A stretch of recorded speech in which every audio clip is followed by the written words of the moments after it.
मैंने अपनी दोनों आंखें खुद निकालकर अपनी छोटी बहन को दे दी, सिर्फ उसे जिंदा रखने के लिए। लेकिन जब वो एम्परर बनी, उसने 9 और एम्परर रेल्म कल्टिवेटर्स के साथ मिलकर मुझे रीइंकार्नेशन सील के अंदर बंद कर दिया, धीरे धीरे मुझे रिफाइन करके मिटा देने के लिए। मरने से ठीक पहले रीइंकार्नेशन सील ने मेरी पूरी जिंदगी की हर मेमोरी प्रोजेक्ट की। उस मोमेंट हर राइटियस कल्टिवेटर रीइंकार्नेशन सील के चारों तरफ इकट्ठा था। भले ही मैं अंदर सील्ड था, जब तक मुझे कंप्लीटली वाइप्ड आउट होते नहीं देख लेते, तब तक कोई रिलैक्स नहीं कर सकता था। आखिरकार मैं दुनिया का एकमात्र हेवन अर्थ सुप्रीम कल्टिवेटर था। तभी एक आदमी आगे आया। रीइंकार्नेशन सील एक एंशिएंट डिवाइन आर्टिफैक्ट है। इसे 3 दिन दो और ये उसे कंप्लीटली रिफाइन कर देगा। वो आदमी था वैंग टैंग, राइटियस अलायंस का लीडर। उसी के स्नीक अटैक की वजह से मैं रीइंकार्नेशन सील के अंदर सील हुआ था। वैंग टैंग बोलते ही सील के अंदर मेरा शरीर स्लोली टूटने लगा। लेकिन अगले सेकंड में रीइंकार्नेशन सील के अंदर से मेरी फिगर कंप्लीटली गायब हो गई। सब घबरा गए। क्या हो रहा है?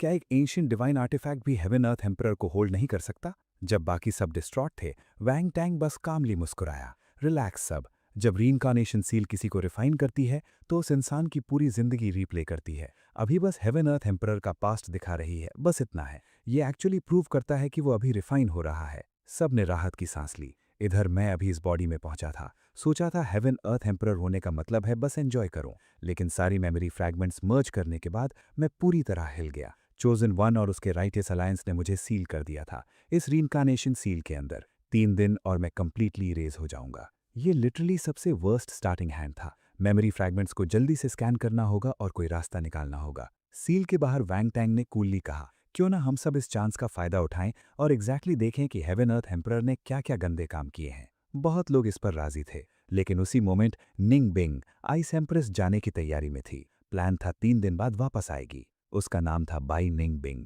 हेवन अर्थ एम्परर की अपनी छोटी बहन। वैंग टैंग ने मुस्कुराते हुए कहा, निंग बिंग तुम सबसे ज्यादा देखो। हम कल्टीवेटर्स के लिए बढ़ने का एकमात्र रास्ता यह है कि उन नाइटमेयर्स का सामना करो जिनसे भागते रहे हो। फिर एम्प्रेस कॉन्सोर्ट उड़कर बाई निंगबिंग के पास आई। छोटी बहन बस देखो, मैं भी तुम्हारे साथ देखूंगी। वैंग टैंग सही कह रहा है। ये नाइटमेयर हमें बहुत समय से हॉन्ट कर रहा है। इसका सामना करने का वक्त आ गया है। वैंग टैंग की आंखें जलने लगीं जब उसने उन दोनों को देखा। फिर नजर बाकी एम्प्रेसेस पर स्वीप की। इन सब से पहले उसकी हिम्मत नहीं थी कि 9 एम्प्रेसेस में से किसी की आंखों में देखे। लेकिन अब हेवन अर्थ एम्परर सील्ड था। एक बार जब वो कंप्लीटली रिफाइन हो जाए, मैं उसकी जगह नया हेवन अर्थ एम्परर बनूंगा और फिर इन 9 एम्प्रेसेस को अपनी इंपीरियल कॉन्सोर्ट्स बनाऊंगा। सील के अंदर मैं होपलेस महसूस करने लगा था। अपने इनसेन कल्टीवेशन लेवल के बावजूद रीइंकार्नेशन सील को अंदर से तोड़ना इम्पॉसिबल था। तो नजर हॉल में 9 एम्प्रेसेस पर गई। ये कभी मेरे सबसे करीबी लोग थे। एकमात्र रास्ता था इन्हें वापस अपनी तरफ करना और सील तोड़वाना। बस यही मेरा एकमात्र चांस था।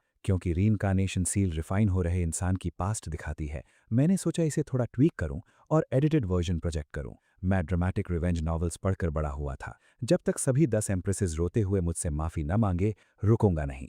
नहीं तो मेरा नाम मेरा नहीं। लेकिन एडिट्स में बहुत ज्यादा ओवरबोर्ड नहीं जाना था, बस सटल ट्वीक्स। पहले बाई निंगबिंग पर फोकस किया। वो हेवन अर्थ एम्परर की बहन थी, पहली इंसान जो उसे जानती थी। इसके ऊपर चाइल्डहुड मेमोरीज हमेशा फजी होती हैं। बाई निंगबिंग को क्लियरली याद नहीं होगा। इससे उसे अपनी तरफ फ्लिप करना बहुत ईजियर था। तो रीइंकार्नेशन सील एक सीन से जगमगाई, हॉल में सबके सामने। इमेज में था एक पीसफुल छोटा फिशिंग विलेज, पहाड़ों में बसा हुआ। 3 लोगों का परिवार एक रफ वुडन टेबल पर खाना खा रहा था। पिता एक रगेड ब्रॉड मिडिल एज्ड आदमी, माँ जेंटल सॉफ्ट स्पोकन औरत। उसका पेट क्लियरली सोलन था, जाहिर था फिर से प्रेग्नेंट थी। और टेबल पर बैठा 5 साल का छोटा बच्चा, वो था हेवन अर्थ एम्परर बचपन में। रीइंकार्नेशन सील में सीन देखकर बाई निंगबिंग बुदबुदाई, रुको, क्या ये मेरे माता पिता हैं? जन्म से लेकर अब तक उसे अपने माता पिता की कोई मेमोरी नहीं थी। बेटा, तुम्हारी माँ डिलीवरी करने वाली है। एक छोटा भाई चाहिए या छोटी बहन? छोटी बहन। पड़ोस का लिटिल हु हमेशा बड़ाई करता है कि उसकी छोटी बहन कितनी स्वीट और वेल बिहेव्ड है, तो मुझे भी छोटी बहन चाहिए। टाउन में बहुत सारी किताबें पढ़ी हैं, नाम भी सोच लिया है, निंगबिंग। हॉल में किसी ने ये नहीं सोचा था। निंगबिंग एम्प्रेस का नाम पर्सनली हेवन अर्थ एम्परर ने ही चूज किया था। ये सोचकर कि उसका नाम उसी से आया है, बाई निंगबिंग को अचानक अपने ही नाम से घृणा आई। नाश्ते के बाद मैं पिता के साथ मछली पकड़ने गया। उनकी प्रैक्टिस्ड स्किल से 5 ईल्स निकली। उन्हें टाउन में बेचकर कुछ कॉपर कॉइन्स आए। फिर उस बुक शॉप की तरफ चला जिसे विजिट करने की बहुत इच्छा थी। उस साल में खूब नॉलेज मिली और कल्टीवेशन की दुनिया के बारे में जाना। कहते थे पावरफुल कल्टीवेटर स्वॉर्ड्स पर उड़ सकते हैं। एक एंशिएंट बुक में सुप्रीम रेल्म में हेवन आई के बारे में पढ़ा। लेजेंड था कि हेवन आई के साथ पैदा होने वाला इवेंचुअली अनबीटेबल होगा। ये सुनते ही बाई निंगबिंग की आंखों में पेन की एक फ्लैश आई। बस अनबीटेबल होने के लिए तुमने मेरी हेवन आई छीनने का दिल किया। यंग हेवन अर्थ एम्परर ने हेवन आई के बारे में जाना और लालच ने उसे जकड़ लिया। इसीलिए बाद में निंगबिंग एम्प्रेस की हेवन आई ले ली। सूरज ढल रहा था। मैं पढ़कर खुशी से विलेज वापस लौटा, लेकिन जैसे ही वहां पहुंचा जो दिखा उसे देखकर फ्रीज हो गया। पूरे विलेज में बॉडीज बिखरी पड़ी थीं, यहां तक कि लेक भी लाल हो गई थी। घर पहुंचने पर और बुरा हुआ। पिता और माँ दोनों जमीन पर कोलैप्स्ड थे। माँ के पेट में जो बच्चा था वो बाहर नहीं आ पाया, वूम में ही मर गया। वो सीन देखकर बाहर देख रहे राइटियस अलायंस में शॉकवेव्स आईं। ये बिल्कुल नहीं जुड़ता। अगर बाई निंगबिंग कभी पैदा नहीं हुई तो निंगबिंग एम्प्रेस आई कहां से? कोई समझ नहीं पाया। बाई निंगबिंग फ्रोजन खड़ी थी, दिमाग कंप्लीटली ब्लैंक। सीन में मैं दिल खोल कर रो रहा था। सब आज सुबह तक ठीक था। मैंने अपनी छोटी बहन का नाम भी रख लिया था और अब ये सब किसी और जिंदगी जैसा लग रहा था। भागो! पिता ने अपनी आंखें फोर्स करके खोली। अपनी आखिरी ताकत से कुछ शब्द निकाले, येलो टर्बन से बचना। फिर वो चले गए। मैं इमीडिएटली नहीं भागा। माता पिता के शरीर के सामने घुटनों पर बैठकर 3 बार कॉटाव किया, फिर गांव में बचे हुए लोगों को ढूंढा। ये ब्रूटल सीन देखते हुए स्वॉर्ड गॉड एम्प्रेस अंदर से जल रही थी। तुम्हारे साथ भी यही हुआ था। तुम्हारा भी पूरा विलेज मिटाया गया था, तो फिर भी तुमने मेरे पूरे स्वॉर्ड गॉड क्लैन का मैसेकर क्यों किया? जब कंफर्म हो गया कि कोई और सर्वाइवर नहीं है, तो मैंने जो थोड़ा खाना बचा था उठाकर पहाड़ों की तरफ भाग गया। घने जंगल में खतरनाक बीस्ट्स भरे थे, यहाँ तक कि बड़े बड़े एडल्ट्स जाने की हिम्मत नहीं करते थे। लेकिन मैंने पिता के साथ हंटिंग में जो सीखा था वो यूज किया।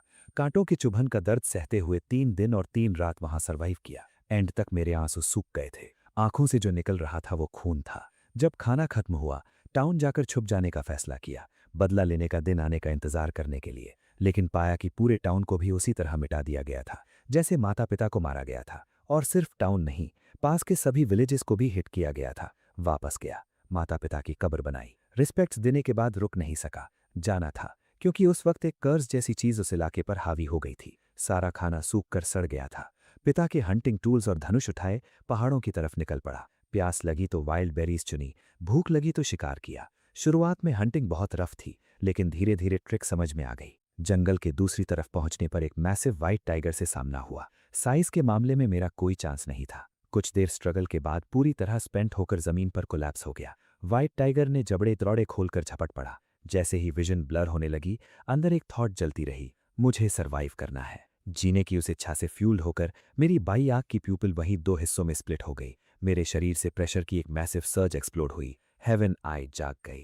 पूरी राइटियस अलायंस फिर इरप्ट हुई। किसी ने उम्मीद नहीं की थी कि हेवन अर्थ एम्परर के पास पहले से ही हेवन आई थी। हेवन आई अकेले ही एक अनबीटेबल पाथ था। और बाई निंगबिंग ने डिसबिलीफ में चिल्लाई, तुम्हारे पास पहले से ही हेवन आई थी, तो फिर भी मेरे पास क्यों आए? उसी मोमेंट वैंग टैंग फिर आगे आकर हेवन अर्थ एम्परर के खिलाफ स्पिन किया। सब ध्यान से सुनो, उसके सिर्फ एक आंख में हेवन आई है, दोनों में नहीं। जरूर उसने नोटिस किया होगा कि निंगबिंग एम्प्रेस के एक आंख में हेवन आई है और उसने उसे करप्ट कर दिया। वो ड्यूअल हेवन आई कंप्लीट करके ट्रूली अनबीटेबल बनना चाहता था। हेवन आई एक्टिवेट होते ही मुझे दिखा कि व्हाइट टाइगर की मूवमेंट्स लगभग रुक गई थी। एक रोल ही टाइगर के अटैक को डॉज करने के लिए काफी था। हालांकि उस वक्त मुझे नहीं पता था कि यह हेवन आई की एबिलिटी है। तो जब व्हाइट टाइगर ने अगली बार झपट लगाई, मैंने लो स्लाइड किया और उसके नीचे से निकल गया। मेरे चॉपर ने सीधे टाइगर के पेट में ड्राइव किया, एक लंबा गैश रिप कर दिया। व्हाइट टाइगर की एक आखिरी रोर आई और वो हमेशा के लिए स्टिल हो गया। मैं लेक पर गया, खून धोया। पानी के रिफ्लेक्शन में बाई आंख की प्यूपिल की एक झलक मिली। एहसास हुआ मैंने वही जगाया जो एंशिएंट बुक में डिस्क्राइब था,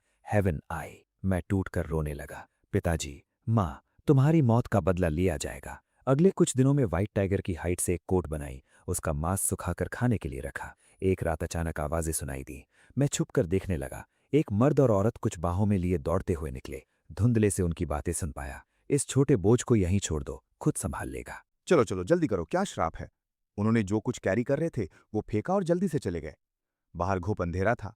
मैं उनमें से किसी का चेहरा नहीं देख पाया, लेकिन उस बंडल में लिपटी बच्ची वो मुझे साफ दिख रही थी। बेबी रोने लगी। मैं दौड़कर गया और उसे उठा लिया। जैसे ही मैंने उठाया वो चुप हो गई, बस मुझे देखकर ब्लिंक कर रही थी और हंस रही थी। मुझे समझ नहीं आया उसके अपने माँ बाप उसे यूं ही कैसे फेंक सकते थे। लेकिन फिर वो फिर से रोने लगी। तभी मुझे याद आया जो बड़े लोग कहते थे, पेट भरा हो तो आंसू नहीं। लेकिन हम जंगल के बीच में थे, दूध कहाँ से लाता? तो मैंने खुद को स्टील किया और अपनी उंगली पर जोर से काट लिया। तुरंत खून बहने लगा। मैंने उंगली उसके मुंह के पास रखी और उसने इंस्टिंक्टिवली चूसना शुरू कर दिया। रोना आखिरकार बंद हुआ। लेकिन जैसे ही कटी उंगली का खून सूखा वो फिर चिल्लाने लगी। मैंने जल्दी से दूसरी उंगली काटी और पूरी रात उसे खिलाता रहा। यही एकमात्र तरीका था उसे शांत रखने का, और मैं क्लियरली ड्रेन हो गया था। ये सीन देखते हुए बाई निंगबिंग के दिल में इमोशंस का तूफान उठा। अगर वो बेबी वही थी तो उसने तियांदी की जान की कर्जदार थी। मैंने बेबी को लेकर पहाड़ के नीचे एक छोटे विलेज की तरफ रास्ता बनाया। मैंने विलेज चीफ को सब कुछ बताया। बूढ़े चीफ ने किसी को दूसरे विलेजर्स को नोटिफाई करने भेजा। थोड़ी देर बाद एक मर्द और एक औरत आए। वो तुरंत सौब और चिल्लाने लगे, मेरी बेबी मेरी बेबी। मैंने उन्हें कंफ्यूज होकर देखा और कहा, रुको, कल रात क्या तुम दोनों ने ही इस बच्ची को फेंका था? जैसे ही मैंने ये कहा दोनों ऐसे फ्लिप्ड आउट हो गए जैसे मैंने उनकी पूंछ पर पैर रख दिया हो। ये हमारी अपनी फ्लैश और ब्लड है। बिल्कुल, कौन माँ बाप अपनी ही बेटी को फेंकता है? मुझे 100% यकीन नहीं था कि वो वही थे, लेकिन थोड़ा हेजिटेट करने के बाद मैंने बेबी उन्हें दे दी। सूरज ढल रहा था। मैं जाने और आगे एक्सप्लोर करने की तैयारी कर रहा था, लेकिन जाने से पहले मैंने उनके घर का चक्कर लगाने का डिसाइड किया। और जैसे ही मैं खिड़की के पास आया, अचानक फिर से बेबी का रोना सुनाई दिया, साथ में मर्द की इरिटेटेड आवाज़। ये बच्ची रोना बंद ही नहीं करती, मुझे सोना है, वो बच्चा तो गया ही था, क्यों ना इसे फिर से फेंक दे। फिर औरत की आवाज़ आई, क्या हुआ अगर कोई नोजी इंसान इसे फिर से वापस ले आया? क्यों ना बेच दें, किसी दूसरे विलेज में चाइल्ड ब्राइड की तरह बेच सकते हैं। उसी वक्त मैंने दरवाज़ा लात मारकर खोल दिया। माँ बाप कहलाने की तुम्हारी हिम्मत कैसे हुई? मेरे हाथ में पहले से ही वुड कटर्स ब्लेड और बो था। मर्द ने ब्लिंक भी नहीं किया। मुझसे पैदा हुई है, जो चाहूं करूंगा। मैंने मुट्ठी बंद की और खंडे से कहा, तुमने कहा बेचना है ना, ठीक है, मैं खरीदूंगा। मर्द और औरत ने डिसबिलीफ से मुझे देखा। तुम खरीदोगे? तुम तो एक छोटे बच्चे हो, पैसे हैं? मैंने उन्हें वेट करने को कहा और माउंटेन पर दौड़ पड़ा, डरते हुए कि कहीं कुछ गलत न हो जाए। मैं व्हाइट टाइगर का कारकस घसीटता हुआ उनके दरवाजे तक ले आया। ये व्हाइट टाइगर, क्या ये काफ़ी है? औरत खुश हो गई, हाँ हाँ हाँ। लेकिन मर्द ग्रीडी हो गया, काफ़ी नहीं, वो टाइगर स्किन कोट भी उतार दो जो तुम पहने हो। कोट ले जाने के बाद उसने आखिरकार बेबी दे दी। ये बेकार लड़की अब तुम्हारी है, आज से ये तुम्हारी चाइल्ड ब्राइड है, जो चाहो करो। मैंने उसे केयरफुली अपनी बाहों में लिया। वो तुरंत चुप हो गई और सबसे क्यूट सी स्माइल दे दी। फिर मैं उसे लेकर रात के अंधेरे में गायब हो गया। मेरा कोई घर नहीं और तुम्हारा भी नहीं। आज से हम दोनों के पास बस एक दूसरे हैं। हम कभी नहीं अलग होंगे। तभी मुझे याद आया कि मैंने हमेशा पिताजी से कहा था कि मुझे एक छोटी बहन चाहिए। तो मैंने उसे सबसे सॉफ्ट एक्सप्रेशन के साथ देखा। आज से तुम मेरी छोटी बहन हो। जब तक मेरे पास खाने को है तुम्हें कभी भूख नहीं लगेगी। जब तक मैं हूं कोई भी तुम्हें कुछ नहीं करेगा। आज से तुम्हारा नाम बाई निंगबिंग है। उस मोमेंट में अलायंस के सब लोग फाइनली समझे। वो बेबी गर्ल कोई और नहीं, एम्प्रेस निंगबिंग थी। कुछ लोग ये भी सोचने लगे कि एम्प्रेस निंगबिंग तियांडी की बहुत बड़ी कर्जदार थी। ब्लड से रिलेटेड नहीं, लेकिन फैमिली से भी करीब। फिर बाई निंगबिंग ने क्वाइटली कहा, तियांदी ने मेरी जान बचाई, ये मेरी देनदारी है। ये सब खत्म होने के बाद मैं क्लोज डोर सेक्लूजन में चली जाऊंगी और इस दुनिया में कभी कदम नहीं रखूंगी। उस विलेज से दूरी बनाने के बाद मैंने एक सेफ जगह ढूंढी और छोटी निंगबिंग को पकड़े सो गया। अगली सुबह उठकर अगले विलेज की तरफ बढ़ा। अभी सबसे अर्जेंट काम था निंगबिंग को खिलाने का जरिया ढूंढना। वो बेसिकली दूध ही पी सकती थी, अभी कुछ और नहीं खा सकती थी। शाम तक अगला विलेज पहुंच गया। वहां कैटल और शीप बहुत थे, लेकिन मुझे चिंता थी कि एनिमल का दूध निंगबिंग के लिए अच्छा नहीं होगा। मैंने हर जगह पूछा लेकिन कोई नर्सिंग मदर नहीं मिली। 3 और विलेजेस चेक किए। आखिरकार एक नर्सिंग मदर मिली जो सूटेबल थी, लेकिन उनकी कंडीशंस थीं। वो निंगबिंग को तभी दूध पिलाएगी जब मैं कुछ एक्सचेंज में लाऊंगा। तो उस पॉइंट से मैं हर एक दिन माउंटेन्स में हंट करने जाता, मीट ट्रेड करता ताकि वो निंगबिंग को फीड करे। ये लंबे समय तक चला। मैं पहले चबी और वेल फेड था, लेकिन सारे रनिंग और हंटिंग ने मुझे बिल्कुल निचोड़ दिया। लेकिन जब भी छोटी निंगबिंग के गाल रोज ज्यादा रोजी होते देखता, मैं सोचता, हाँ वर्थ इट है। कुछ विलेजर्स ने मुझ पर तरस खाते हुए सजेस्ट किया कि निंगबिंग से पीछा छुड़ा लूं। मैंने तुरंत शट डाउन कर दिया। ये मेरी बहन है, जब तक मेरे पास खाना है उसे कभी भूख नहीं लगेगी। चाहे कुछ भी हो मैं उसे कभी नहीं छोड़ूंगा। जो औरत छोटी निंगबिंग को नर्स करती थी वो पूरी तरह कोल्ड हार्टेड नहीं थी। मुझे इतना पतला देखकर उसने अपनी टर्म्स थोड़ी ईज कर दी, जिससे मुझ पर थोड़ा प्रेशर कम हुआ। फिर एक दिन थोड़े ही समय के बाद छोटी निंगबिंग ने अपना पहला शब्द कहा, दादा। दादा। छोटी निंगबिंग ने मुझे अपनी टाइनी सी आवाज में यही बुलाया। मैं खुश हो गया लेकिन तुरंत करेक्ट किया, दादा नहीं, बिग ब्रदर। लेकिन वो दादा बुलाती रही। बार बार करेक्ट करने के बाद कुछ प्रोग्रेस हुई। इस बार उसने कहा, गेगे ब्रो। निकला ज्यादा गुओ गुओ की तरह, लेकिन प्रोग्रेस टू प्रोग्रेस है। मेरी टीचिंग के बाद छोटी निंगबिंग की वोकैबुलरी बढ़ती गई। Horsey horsey. छोटी निंगबिंग को जो भी चाहिए था मैंने पूरा किया। आखिरकार मीट बेचकर एक एक कॉइन बचाते हुए मैंने विलेज में एक पुरानी अबैंडेंड हाउस का जुगाड़ कर लिया। आखिरकार हमारा एक घर था, बस हम दोनों। लेकिन इसका मतलब ये था कि मैं लंबे समय तक मैल नरिश्ड रहा।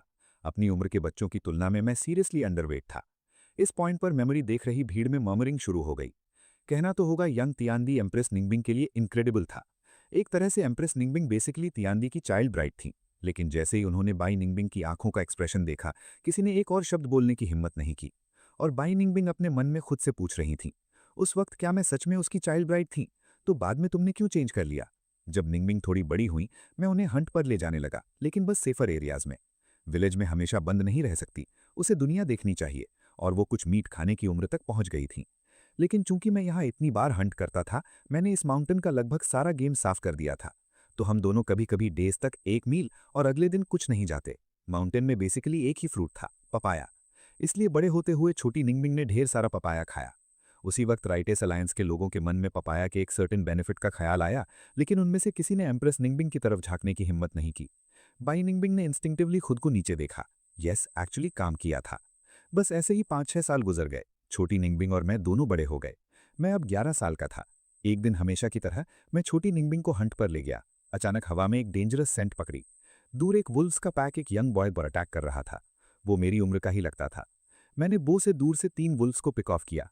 अपनी स्पिरिट आई एबिलिटी के साथ और अपने सारे एक्सपीरियंस की बदौलत पूरे पैक को खत्म कर दिया। लेकिन वो लड़का पहले ही मॉल्ड होकर बेहोश हो चुका था। मैंने किल्स कलेक्ट करने की भी जहमत नहीं की। एक बाह में छोटी निंगबिंग और पीठ पर उस लड़के को लेकर घर दौड़ा। मेडिसिनल हर्ब से ब्लीडिंग बंद की। तभी मैं फ्रीज हो गया, क्योंकि उसके स्टर्नम पर ग्लोइंग रून से ढकी एक बोन थी। क्या ये एक्चुअली लेजेंडरी सुप्रीम बोन हो सकती है? एंशिएंट टेक्स्ट कहते हैं जिसके पास ये बोन है वो ह्यूमैनिटी का सुप्रीम रूलर बन सकता है। उस मोमेंट में अलायंस के सब लोगों ने हाँ भरा। साथ ही सबकी नजरें कमरे में एक पर्टिकुलर ग्रेट एम्परर की तरफ शिफ्ट हो गईं। तियांदी का सुअन ब्रदर ये शाओयाओ। उसके पास एक नियर फेटल इंजरी के दौरान सुप्रीम बोन ले ली गई थी और बाद में एम्परर वैंग टेंग ने उसे कन्विंस किया कि तियांदी ने ये लिया था। इसीलिए ये शाओयाओ राइटेस अलायंस में शामिल हुआ। ये शाओयाओ ने स्ट्रेट अप एडमिट किया, हाँ सच है, उस वक्त जिसने मुझे बचाया वो तियांदी था। सबका एक साथ ओ मोमेंट आया। इससे सब एक्सप्लेन हो जाता है। लेकिन एक बात जो कोई नहीं समझ पा रहा था, तियांदी ने बाद में ये की सुप्रीम बोन ले ली, तो यहाँ राइट नाउ क्यों नहीं लिया? ये लिटरली परफेक्ट अपॉर्चुनिटी था। वैंग टेंग ने एक्ट किया जैसे उसने सब फिगर आउट कर लिया। सिंपल है, जरूर इसलिए था क्योंकि तियांदी के बगल में यंग एम्प्रेस निंगबिंग थी। उस मोमेंट में तियांदी ग्रीडी हो गया, लेकिन यंग निंगबिंग प्योर हार्टेड जैसी थी। उन्होंने उसे रोका, इसलिए तियांदी ने रोककर ब्रदर ये की सुप्रीम बोन नहीं ली। भीड़ सब मैंगटेंग से अग्री कर गई। बस बाई निंगबिंग बिना एक वर्ड के देख रही थी। उसे बचपन से ज्यादा याद नहीं था, क्योंकि यंग बाई निंगबिंग एक ग्रेट ट्रिब्यूलेशन से गुजरी थी। इससे पहले की मेमोरी सब हजी थी। मेमोरी में यंग निंगबिंग ने इनोसेंटली कहा, गो गो, सुप्रीम बोन क्या होता है? ये शाओयाओ के वुंड्स ट्रीट करते हुए मैंने छोटी निंगबिंग को क्विक एक्सप्लेनेशन दी। ये एक इनक्रेडिबली पावरफुल बोन है। जिसके पास हो वो इस दुनिया का स्ट्रॉन्गेस्ट बन सकता है। छोटी निंगबिंग ने ज्यादा नहीं सोचा, बस सिंपली बोली, तो निकालो और गुओ गुओ को दे दो, तुम बिग सुप्रीम बन जाओ। पूरी अलायंस स्पीचलेस रह गई। सबने वैंग टैंग को बेहद ऑकवर्ड नजरों से देखा। ये लिटरली उस वक्त एम्प्रेस निंगबिंग का था। वोंग टेंग एम्बैरेस्ड दिखा। बच्चे कभी कभी ऐसी बातें कह देते हैं। एम्प्रेस निंगबिंग उस वक्त छोटी थी, उसे पता नहीं था वो क्या कह रही है। अंडरस्टैंडेबल। बाई निंगबिंग अपनी इमोशंस सेटल नहीं कर पा रही थी। उसे रियलाइज नहीं था कि उस वक्त वही थी जो आग में घी डाल रही थी, टीएनडी को सुप्रीम बोन खोदने पर पुश कर रही थी। जहां तक छोटी निंगबिंग की बात की, मैंने बस सिर हिलाया। सिस, हम ऐसा नहीं कर सकते। चाहे कोई चीज कितनी भी अच्छी हो, अगर वो किसी और की है तो वो उसी की है। स्पिरिट आई के साथ मैं पहले से एक अनबीटेबल पाथ पर हूं। किसी और की हड्डी उधार लेने की जरूरत नहीं। अलायंस ने उन शब्दों का वेट फील किया। ये सोचकर कि बचपन में भी टीएनडी की ये कन्विक्शन की, कोई आश्चर्य नहीं कि वो हेवेंस का रूलर बना। स्पिरिट आई के साथ मैं पहले से एक अनबीटेबल पाथ पर हूं। किसी और की हड्डी उधार लेने की जरूरत नहीं। ये लाइन अलग ही हिट करती है। टीएनडी में बैकबोन सच में फील होती है। वो बिलीफ और रिजॉल्व, ये सबके पास नहीं होता। सुप्रीम बोन का टेम्पटेशन, परफेक्ट अपॉर्चुनिटी सामने हो और फिर भी रुक जाना, यहां बैठे लोगों में से भी कोई नहीं कह सकता कि वो ऐसा करते। और बाई निंगबिंग ने वो लाइन नोट कर ली। ग्वाग्वा सही था, जो किसी और का है वो उसी का है, ये याद रखूंगी। लेकिन जैसे ही उसने बाद में टीएनडी के उसकी स्पिरिट आई लेने के बारे में सोचा, उसका एक्सप्रेशन फिर कोल्ड हो गया। इतनी मेहनत के बाद आखिरकार मैंने ब्लीडिंग कंट्रोल में ली और वूंड्स को जितना हो सका पैचअप किया। मेरी देखभाल में वो लड़का फाइनली होश में आया। उसने मुझे देखकर कहा, तुमने मुझे बचाया? हाँ, बस इतना ही एक्सचेंज हुआ। फिर मैंने एक वुल्फ भूना और उसे एक लेग टॉस किया। उसने होल्ड बैक नहीं किया और खाने पर टूट पड़ा। उसे जल्दी स्ट्रेंथ वापस लानी थी। पेट भर जाने के बाद वो लड़का बोला, मैं ये शाओयाओ हूं, मैं किसी का कर्जदार नहीं, अपनी कीमत बताओ। मैंने सोचा और पूछा, क्या तुम कल्टीवेटर हो? जब वुल्व्स ने उसे घेरा था, मुझे लगा उसमें कुछ पावर थी। किताबों में कल्टीवेटर का जो डिस्क्रिप्शन था वैसे ही लगा। उसने सिर हिलाया। क्या तुम मुझे कल्टीवेट करना सिखा सकते हो? मैं अपनी बहन की रक्षा करना चाहता हूं। वो लड़का ने सिर हिलाया। कल्टीवेटर बनने के लिए बहुत कम उम्र से ट्रेनिंग शुरू करनी होती है। तुम पहले ही बहुत देर कर चुके हो। फिर भी ट्राई करना चाहता हूं। यहां तक कि थोड़ी सी भी चांस हो, मैं उसे लूंगा। वो लड़का एक पल सोचा और कोट के अंदर से एक मैनुअल निकाला। ये कल्टीवेशन टेक्निक है, इससे तुम कहां तक पहुंचते हो वो तुम पर है। अलायंस ने एक नजर डाली। ये सबसे basic entry level cultivation manual था। कोई इसे जमीन से उठाने की भी जहमत नहीं उठाता। लेकिन यंग मैंने इसे सोने की तरह ट्रीट किया। मैंने केयरफुली एक्सेप्ट किया और शुक्रिया कहा। फिर हमने नेम्स एक्सचेंज किए। एक बार वुंड्स इनफ हील होने पर वो चला गया और अलायंस में बजिंग शुरू हो गई। नो वे, टियांडी इस बेसिक मैनुअल से टॉप पर पहुंचा, सच में? वोंग टेंग ने चिल्लाया। इम्पॉसिबल।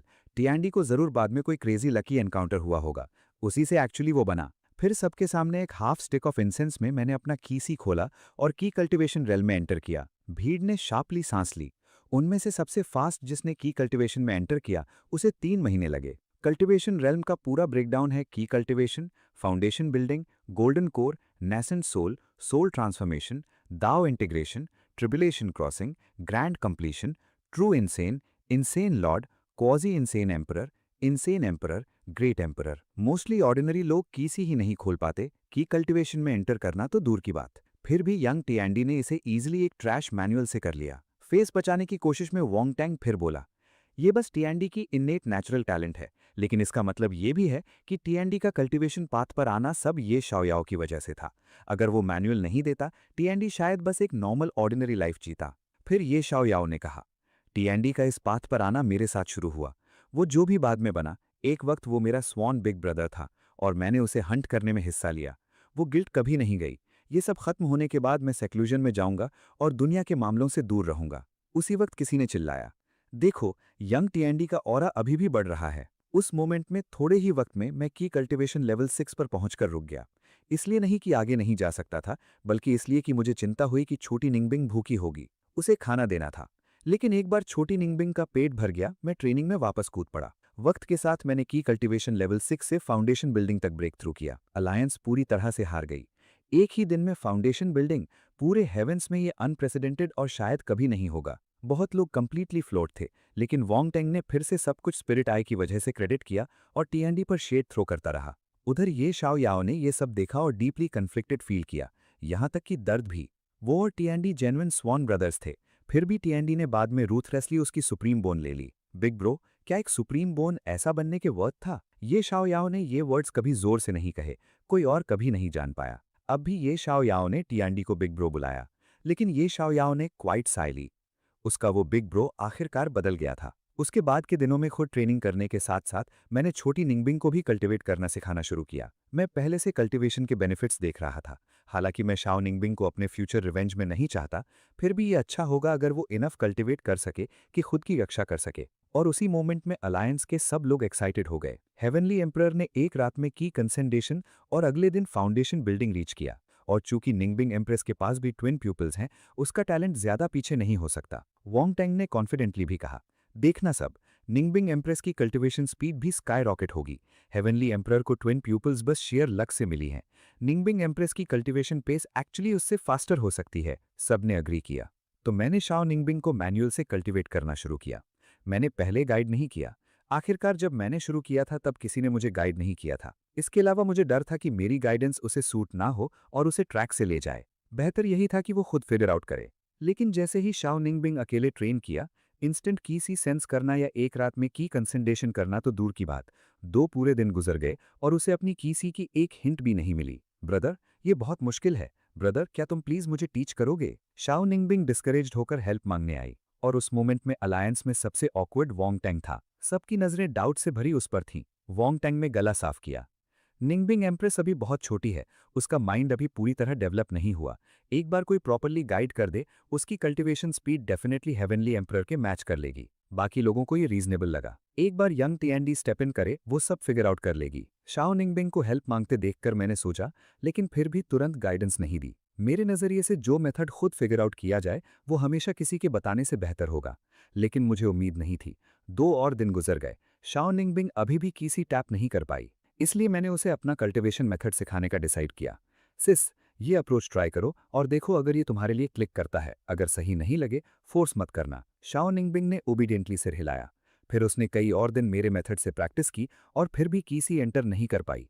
अब पूरी अलायंस कंप्लीटली लॉस्ट थी। उसके पास गाइडेंस भी थी और फिर भी कीसी सेंस नहीं कर पाई। ये कोई सेंस नहीं बनाता था। जब सबकी नजरें वोंग टेंग की तरफ मुड़ी, उसके पास एक बार फिर गला साफ करने के अलावा कोई चॉइस नहीं था। ये उसके बचपन की मेंटल डेवलपमेंट से रिलेटेड होना चाहिए।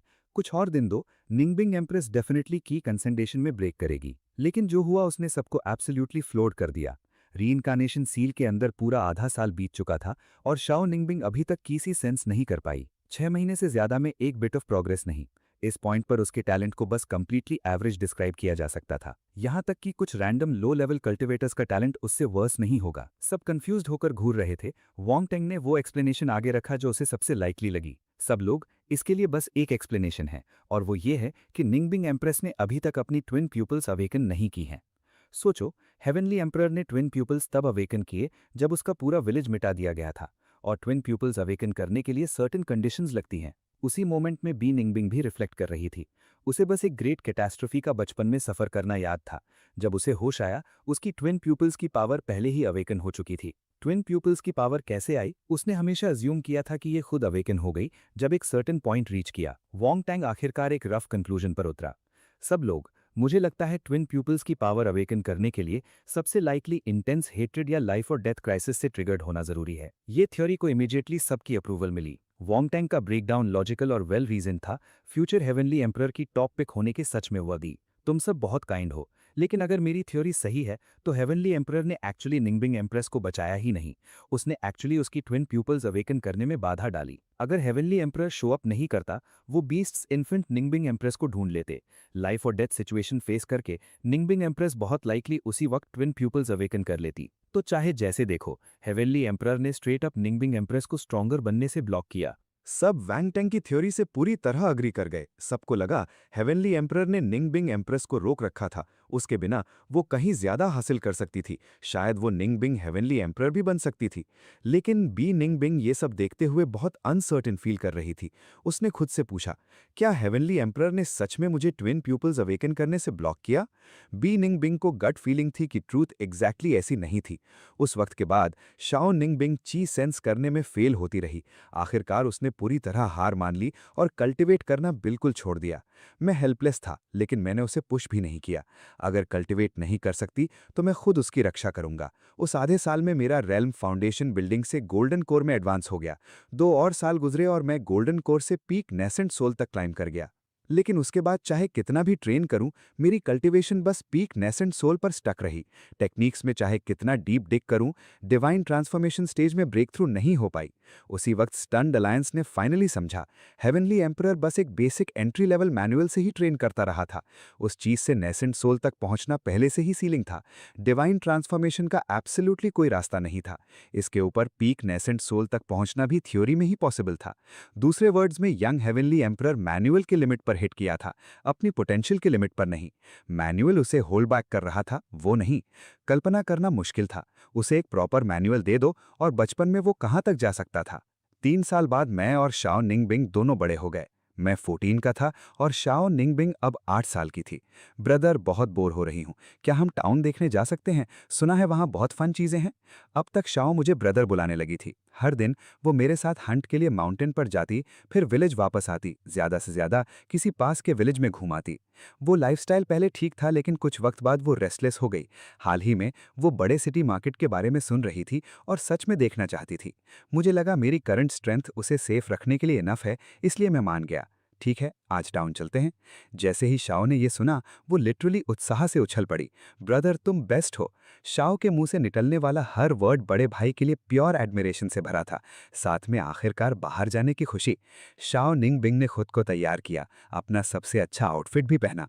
वो अभी भी इतनी यंग और चाइल्डिश दिखती थी, लेकिन किसी तरह मैं पहले से देख सकता था कि वो बड़ी होकर कितनी ब्रेड टेकिंग ब्यूटी बनेगी। मैं शाओ निंगबिंग को लेकर टाउन की तरफ उड़ा। जैसे ही हम सिटी में पहुंचे, शाओ निंगबिंग सारी बज़ और एनर्जी से कंप्लीटली ब्लोन अवे हो गई। ये जगह इतनी कूल है, इतने सारे लोग हैं, मैंने जिंदगी में इतने लोग कभी नहीं देखे। ब्रदर, इनके आउटफिट्स इतने अमेजिंग लग रहे हैं, खासकर घोड़े पर वो लोग। वो ब्रदर, ये क्या है? क्या ये वही ओपेरा है जिसके बारे में सब बात करते हैं? शाओ निंगबिंग हर चीज पर गैस्प कर रही थी, आंखें चौड़ी और अमेज्ड। मैं बस मुस्कुराता रहा और पेशेंसली उसे सब कुछ एक्सप्लेन करता रहा। लेकिन जो चीजें मुझे नहीं पता थी, मैंने स्ट्रेट अप एडमिट किया, सिस, ये मुझे नहीं पता। कोई बात नहीं, ब्रदर फिर भी ग्रेटेस्ट है। सबके पास कुछ ना कुछ ऐसा होता है जो उन्हें नहीं पता। शाओ निंगबिंग ने बिल्कुल केयर नहीं किया। उधर ये सीन देखते हुए बी निंगबिंग के नकल्स इतनी जोर से क्लेंच करने से वाइट हो गए। उसे धुंधले से याद था कि जो ग्रेट कैटास्ट्रफी उसे हुई थी शायद यहीं से शुरू हुई थी। इसके बाद मैं शाओ निंगबिंग को टाउन में बेफिक्र होकर घुमाता रहा। ब्रदर, वो कैंडीड हॉथॉर्न है, मुझे चाहिए, मुझे खरीदना है। शाओ के पास पहले से पैसे थे और जैसे ही उसने कैंडीड हॉथॉर्न बेचने वाले वेंडर को देखा वो सीधे उसकी तरफ बोल्ट कर गई। धीरे चलो सिस। उसे इतनी तेज दौड़ते देखकर मैं उसके पीछे दौड़ा। उसी मोमेंट में क्लाउड्स के ऊपर आसमान में वाइट ब्राउज वाला एक कोल्ड सिनिस्टर आंखों वाला कल्टिवेटर पूरे सिटी के ऊपर नीचे देख रहा था। उसकी नज़र शाओ पहलॉक हो गई। इतने ऑर्डिनरी छोटे टाउन में इतने स्पिरिचुअली गिफ्टेड को ढूंढने की उम्मीद नहीं थी। वाइट ब्राउड कल्टिवेटर ने हाथ स्वीप किया और काउंटलेस यंग गर्ल्स का अपने बॉडी पर कंट्रोल छूट गया। सब क्लाउड्स की तरफ उड़ने लगी। शाओ उनमें थी। वो चिल्लाई और रोते हुए बोली, ब्रदर बचाओ मुझे। इसके साथ कई पेरेंट्स भी चिल्ला रहे थे। उन्होंने अपनी बेटियों को पकड़ने की कोशिश की, लेकिन किसी इनविजिबल फोर्स ने उन्हें जोर से जमीन पर फेंक दिया और जब वो पेरेंट्स जमीन पर गिरे उनकी लाइफ फोर्स बस वैनिश हो गई। सीन एब्सोल्युटली ब्रूटल था। मैंने शाओ तक पहुंचने के लिए पूरी ताकत से लड़ा, लेकिन उस इनविजिबल फोर्स ने मुझे वापस नीचे स्लैम कर दिया।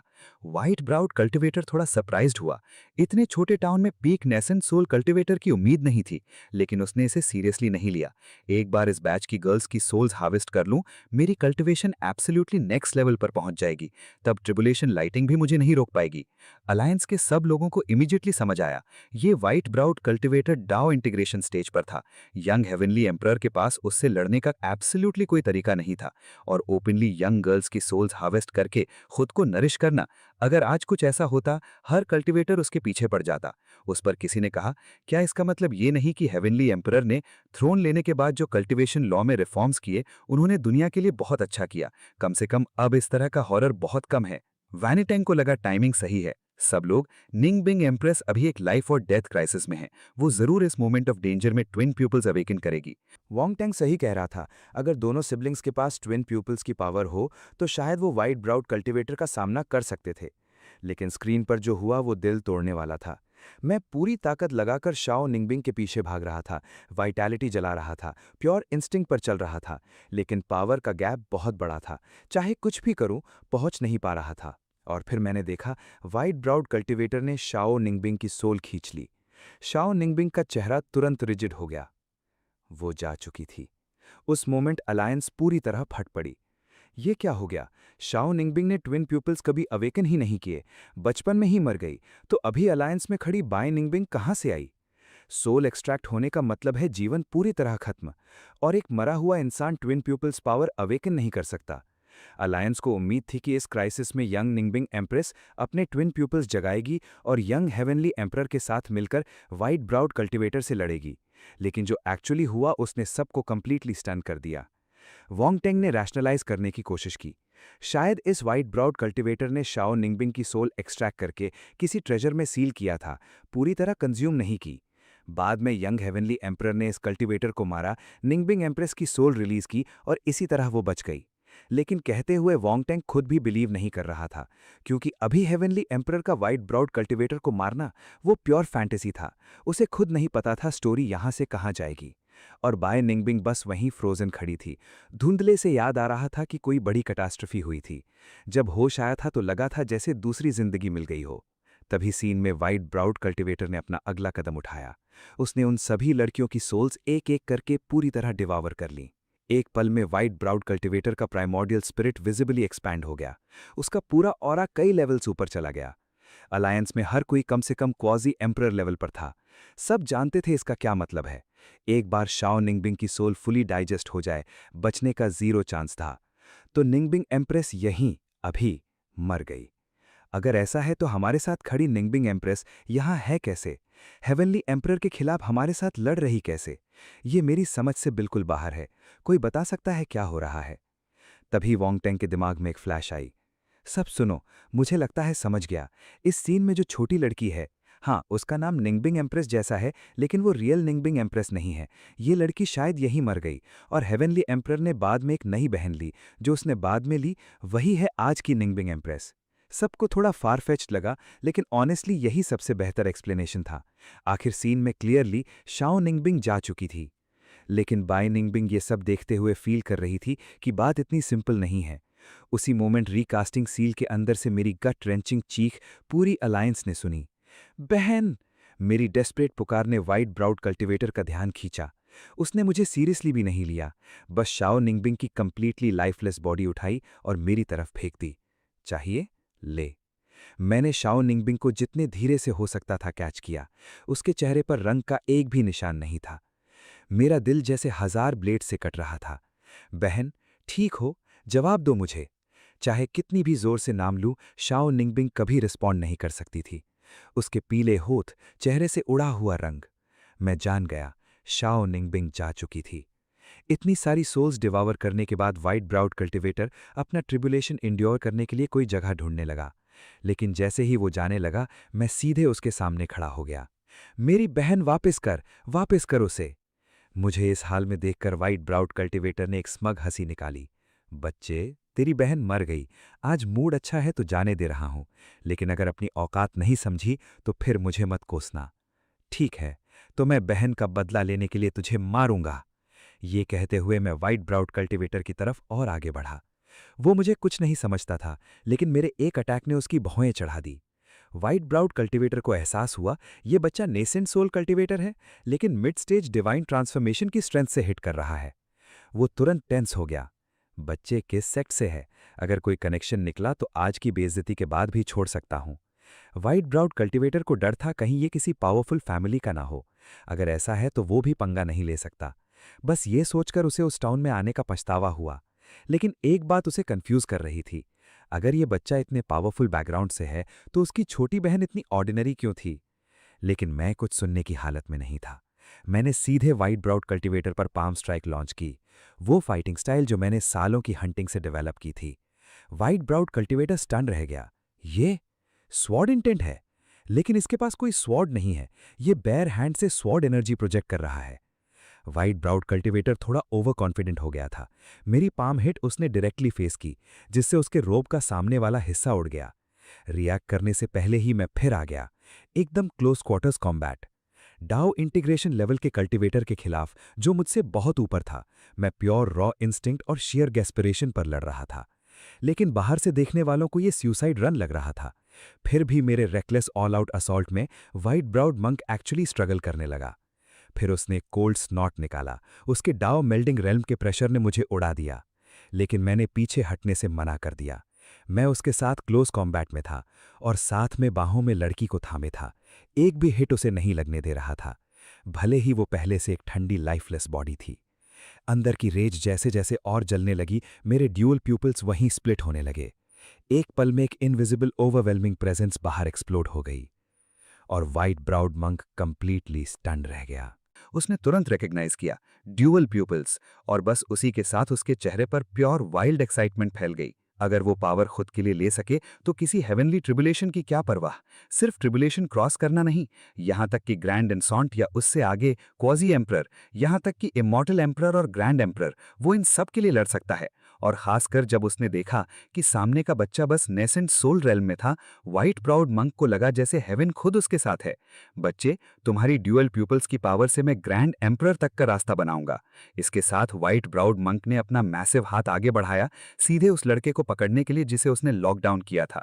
लेकिन अगले सेकंड मेरी आंखों में डार्क लाइट की एक फ्लैश आई और मैंने उसी जगह उसकी रेस्ट्रेंट शैटर कर दी। व्हाइट ब्राउड मंक एक पल रुका, ऑलमोस्ट डिसबिलीफ में। ड्यूअल प्यूपल्स की पावर के वर्दी है। इस बार उसने मुझे अंडर एस्टिमेट करना बंद कर दिया। वो जानता था कि जब तक वो सीरियस हो जाए, इस बच्चे के जीतने का 0 चांस था। व्हाइट ब्राउड मंक की एक दहाड़ के साथ उसके हाथों में एक pitch black soul banner materialise हुआ।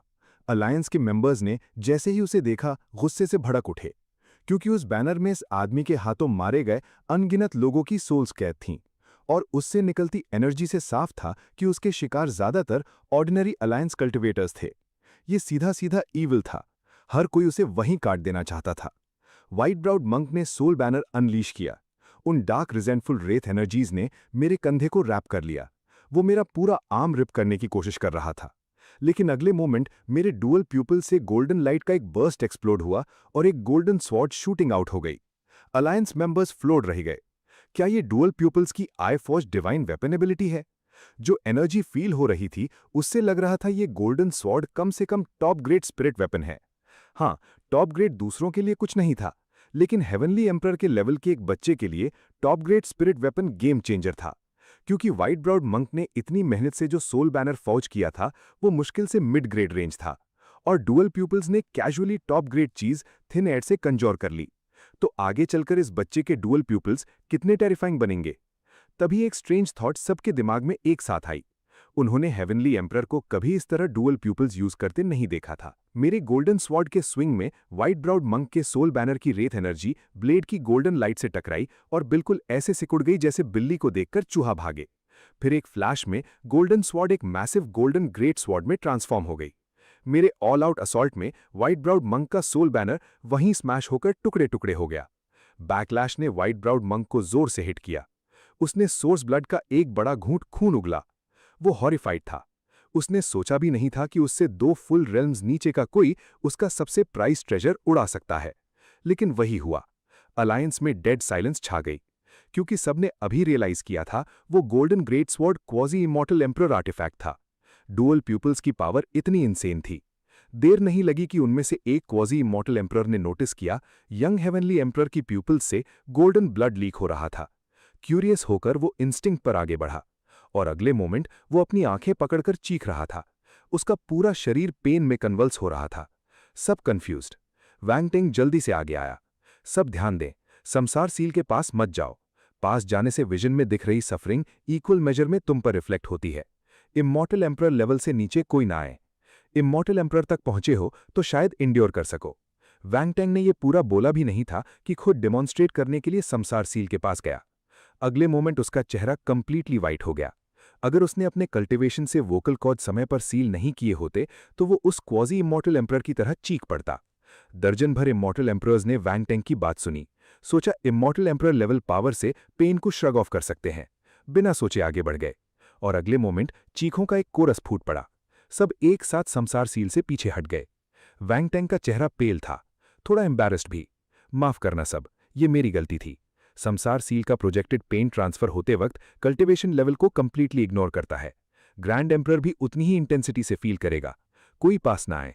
ये सुनने के बाद एक भी इंसान एक कदम आगे बढ़ाने की हिम्मत नहीं कर सका। लेकिन तभी बाई निंगबिंग खुद समसार सील की तरफ चलने लगी। हर कदम के साथ उसकी आंखों में पेन और भारी होता गया। सील की जितना करीब गई सफरिंग उतनी मल्टीप्लाई होती गई। क्या यही वो पेन था जो उसने तब सहा था? बाई निंगबिंग समसार सील के सामने खड़ी रही, कंप्लीटली स्टिल, सब कुछ अब्जॉर्ब करती रही।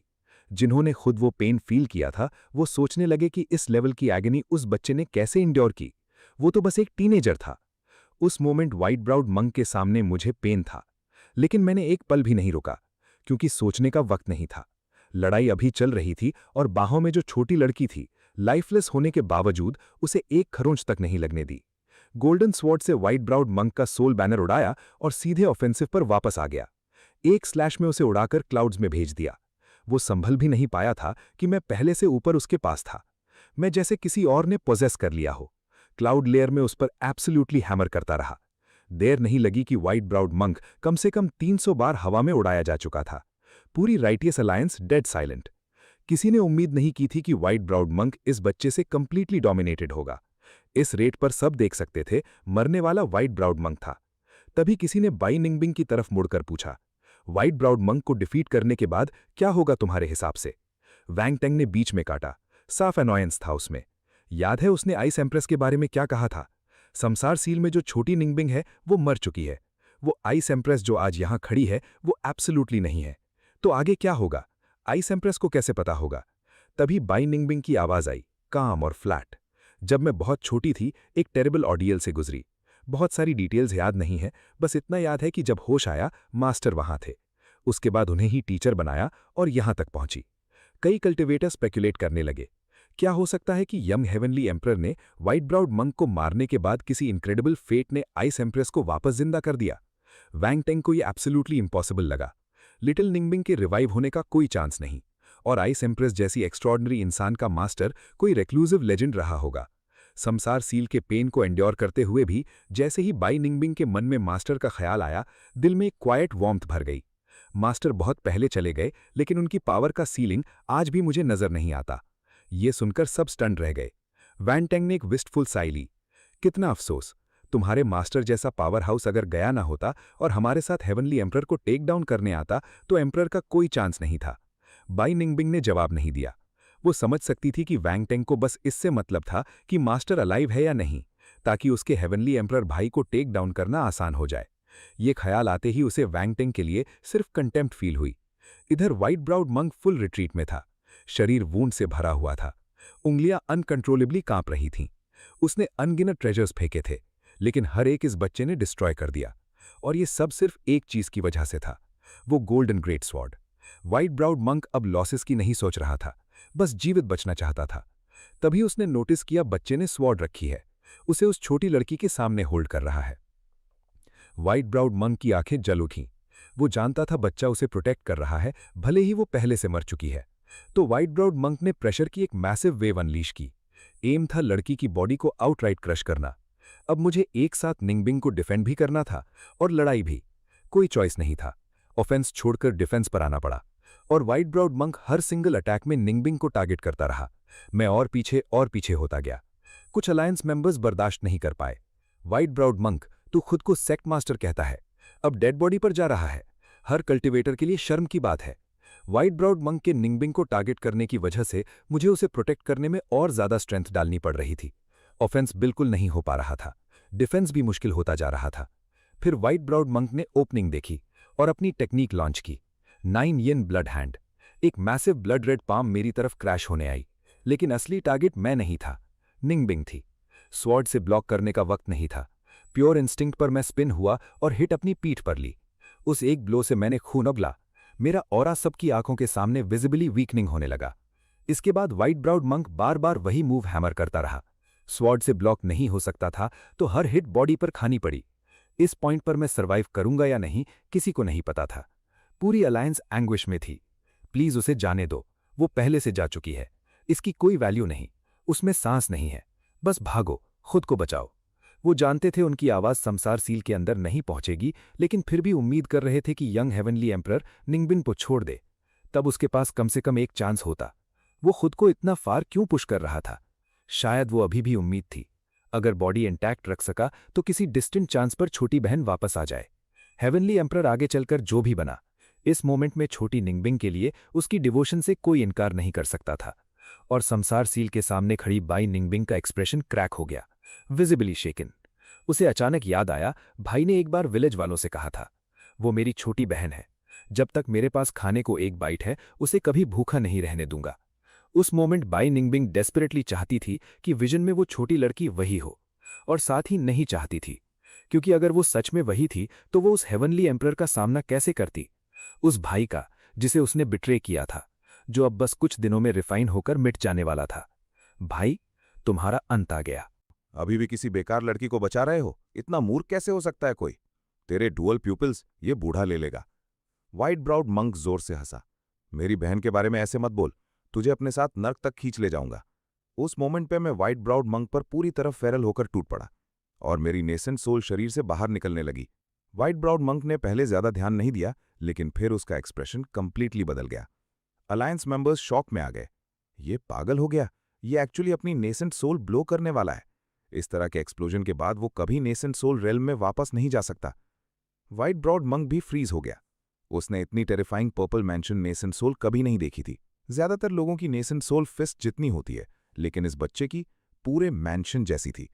और फिर मेरी purple mansion nascent soul detonate हो गई। ब्लास्ट ने व्हाइट ब्राउड मंक को एक पल में कई डेकेड्स बूढ़ा कर दिया। और सबसे बुरा, उसकी सोल को डायरेक्ट डिवेस्टेटिंग हिट लगी। वो एक बुरे मोमेंट से कंप्लीटली ऑब्लिटरेट होने की कगार पर था। पूरी अलायंस एक बिटर स्वीट ग्रीफ में डूब गई। हेवनली एम्परर ने अपनी बहन के लिए जो कुछ किया वो बहुत गट रेंचिंग था। तभी वैंग टैंग बाइनिंग बिंग की तरफ मुड़ा। Ice empress, young heavenly emperor ने अभी अपनी purple mansion nascent soul blow की है। संसार सील से दूर हट जाओ, अभी खुद को उसी पेन से गुजारने की कोई जरूरत नहीं। बाइनिंग बिंग नहीं हिली। वो एक ऐसे पेन को एंड्योर कर रही थी जिसकी कल्पना भी मुश्किल थी। वो खुद बमुश्किल होल्ड कर पा रही थी, लेकिन उसने नोटिस किया संसार सील में वो भाई ने एक बार भी भौं नहीं चढ़ाई। ग्रैंड एम्परर बनने के बाद से बाइनिंग बिंग ने सालों से रियल पेन फील नहीं किया था, लेकिन अब पेन उसे हैमर कर रहा था और उसके साथ पुरानी मेमोरीज के फ्रैगमेंट सर्फेस होने लगे। याद आया बचपन में वो पेन से बहुत डरती थी। ग्रैंड एम्परर बनने से हिम्मत नहीं आई थी, बस इतना था कि इतने लंबे समय से रियल पेन फील नहीं हुआ था, क्योंकि जब वो छोटी थी भाई हमेशा वहां था और उसने कभी उसे जरा सी भी चोट नहीं लगने दी। विजन के सीन्स यंग हेवनली एम्परर और छोटी निंगबिंग उसकी अपनी मेमोरीज के साथ ओवरलैप होने लगे। समसार सील के अंदर व्हाइट ब्राउड मंक ने फिर खून का एक घूंट उगला। वो कंप्लीटली मेस में था। उसकी कल्टीवेशन गॉड ट्रांसफॉर्मेशन रेल्म तक गिर चुकी थी, लेकिन बच्चे को फिनिश करने के लिए अभी भी काफी था। व्हाइट ब्राउड मंक चिल्लाता रहा, डुअल प्यूपल्स की पावर मेरी है, मेरी। 2 डिवाइन वेपन्स कंडेंस करने के बाद मेरी आंखों से गोल्डन ब्लड की धाराएं बह रही थी। मैंने डुअल प्यूपल्स फिर यूज करने की कोशिश की, नहीं हुआ, बहुत फार गॉन था। व्हाइट ब्राउड मंक को मेरी और निंगबिंग की तरफ आते देखा। मैंने जबड़े भींचे और एक डिसीजन किया। उस मोमेंट मेरे शरीर के अंदर का विशाल बाउंडलेस की सी पूरी तरह ब्लो ओपन हो गया। सब कुछ पूरी फोर्स से डुअल प्यूपल्स की तरफ सर्च करने लगा। अलायंस मेंबर्स ने हॉरर में चिल्लाया, अगर वो इस तरह सोर्स की जला देगा तो बाकी जिंदगी के लिए कंप्लीट होगा, कभी कल्टीवेट नहीं कर पाएगा। और यंग हेवनली एम्परर का कीसी, वहां मौजूद किसी ने भी इससे मैसिव नहीं देखा था। एक एवरेज कल्टीवेटर का कीसी ज्यादा से ज्यादा एक रिवर जितना होता है, लेकिन उसका एक वास्ट ओशन था, एब्सोल्यूटली बाउंडलेस। इसे डिस्ट्रॉय होते देखना एक रियल ट्रेजेडी था। व्हाइट ब्राउड मंक ने मैसिव अमाउंट एसेंस ब्लड जलाई, एक फाइनल ऑल आउट स्ट्राइक के लिए तैयार हो रहा था, लेकिन वो लॉन्च भी नहीं कर पाया। मेरे ओवरवेलमिंग कीसी ने उसे पूरी तरह स्वॉलो कर लिया, और साथ ही मेरे राइट डुअल प्यूपिल ने टेरिफाइंग लाइट की एक बीम फायर की। पूरी स्पेस कांप उठी। डार्क लाइट की एक रेस सीधे व्हाइट ब्राउड मंक पर गई। उसका शरीर वहीं 2 टुकड़ों में स्प्लिट हो गया। व्हाइट ब्राउड मंक खत्म, और पूरी अलायंस एब्सोल्यूटली ब्लोन अवे।